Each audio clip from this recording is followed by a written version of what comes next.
المدرب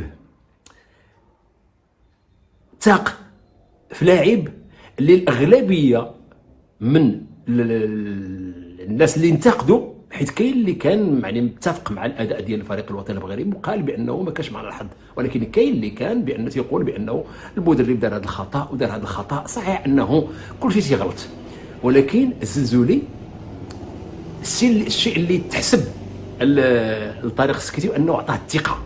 علاش؟ لانه لاعبين بحال الشكل هكايا في هذا السن ما تيمكنلكش تصدموا وتقول له انت خرجتي من المقابله الاولى ما درتش مقابله جيده وبالتالي انا غنحكم عليك هذه المقابله. المدربين تيحكموا على لاعبين من خلال يعني النظره ديالهم لهاد اللاعبين، واش هو لاعب عنده موهبه ولا ما عنده شيء. اليوم في هذه المقابله بان خصوصا خلال الجوله الاولى انه لاعب عنده موهبه وعنده امكانيات كبيره، والناس الاوروبيين كما تنقول دائما لا يتعاقدون مع لاعبين يعطيهم ملايين غير هكاك، عندهم الحسابات ديالهم تكون حسابات دقيقه. اذا الزلزول اليوم دار مقابله وكان بامكانه يكون افضل.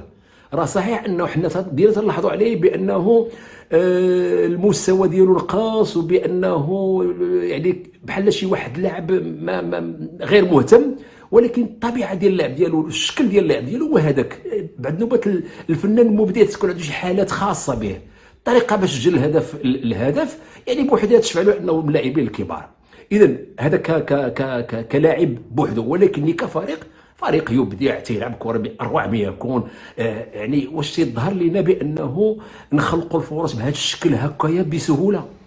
راه الا ما كانش عندك لاعبين عندهم الموهبه والقدره كما كان عند اللاعبين ديال برشلونه هما اللي كانوا تيقدروا يخلقوا بحال مثل هذه الفرص، حنا في الطريق ديال انه عندنا لاعبين بامكانهم يخلقوا الفرص ديال التسجيل بهذا الشكل، سواء من الجهه اليمنى او الجهه اليسرى.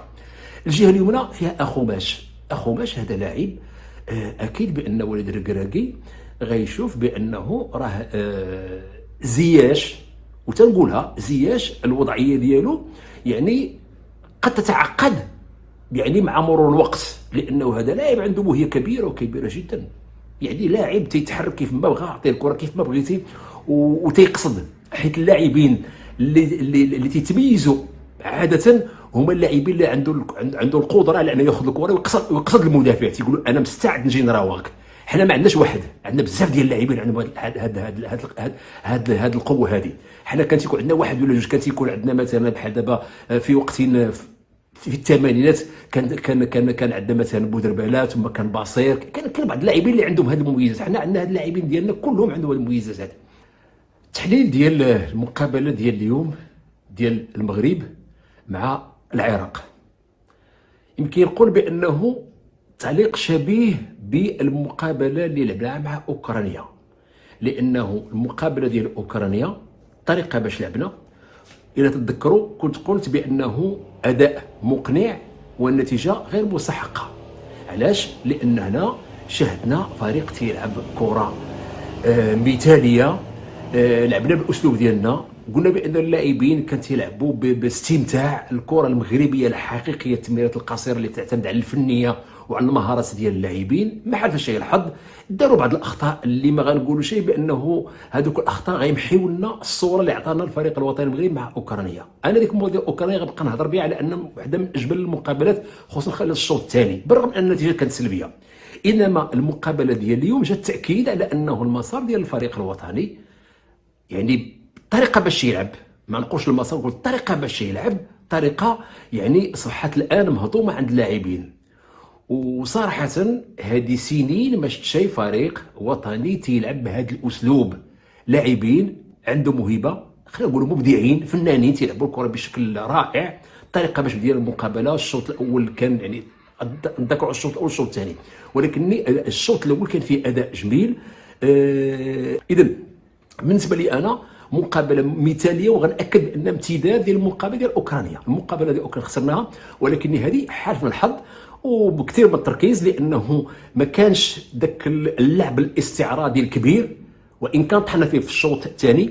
الشوط الثاني يمكن نقول بانه بعد ما خرجنا منتصرين ب 3-0 وسجلنا بطرق مختلفه، عن طريق التمريرات الجانبيه، عن طريق الدخول بالكره داخل المرمى، عن طريق القتل من بعيد. وهذا تيبين القدرات ديال فريق اللي عنده بزاف ديال الحلول، بخلاف الفريق العراقي. راه ما نقولش الفريق العراقي ضعيف، راه ربحوا اوكرانيا، ولكن اللي كان هو انه ما كانش عندهم القدرات على انهم يمشيوا في النهج اللي يلعبوا الفريق الوطني، بحيث انهم حنا منتصرين ب1-0 مسيطرين على المقابله، منتصرين ب2-0 ومسيطرين على المقابله، منتصرين ب3 ومسيطرين. صحيح انه جات واحد الكره لما كنا رابحين ب2-0، جات واحد الكره لعند ايمن حسين، لان هذا هو العنصر الخطير عندهم، ان عنده قامه طويله وتضرب بالراس ومشاكس. فالمحمدي كان في المستوى، لان كون رجعنا في 2-1 ممكن تغير الكره. راه هذه كره القدم، كره القدم ما فيها شيء، واحد حتى 3-0 يمكن نروح ب6. راه 2-0 كون تسجل داك 2-1 يمكن تغير، تاثر النفسيه ديال اللاعبين، بزاف ديال الامور يمكن تتحكم في المجريات ديال المقابله. اذا بالنسبه للشوط الاول تيظهر لي الشوط كان مثالي، انتصرنا ب3-0. الشوط الثاني كاين اللي غايقول لك علاش ما استمريناش، صحيح، ولكن ما تنساوش بانه راه تنلعبوا كل يومين تلعب مقابله، وبالتالي باقي تنتظرنا مقابلات اللي هي غتكون اصعب. المقابله ديال اوكرانيا خدات يعني من اللاعبين شي كثير، صحيح انه تبدلوا لاعبين، دخلوا لاعبين في الشوط الثاني اللي مع كامل الاسف لاحظنا فيهم تيديروا بعض الاخطاء ديال انها تبغي تراوغ وانت فقط قدام موراك غير مدافع واحد. ما كانش داك ماشي غنقول حتى كلمه الجديه، ما كانش داك الرغبه ديال اننا نبحثوا على الاهداف بقدر ما كان انا الرغبه اننا نكملوا المقابله متقدمين ب3-0.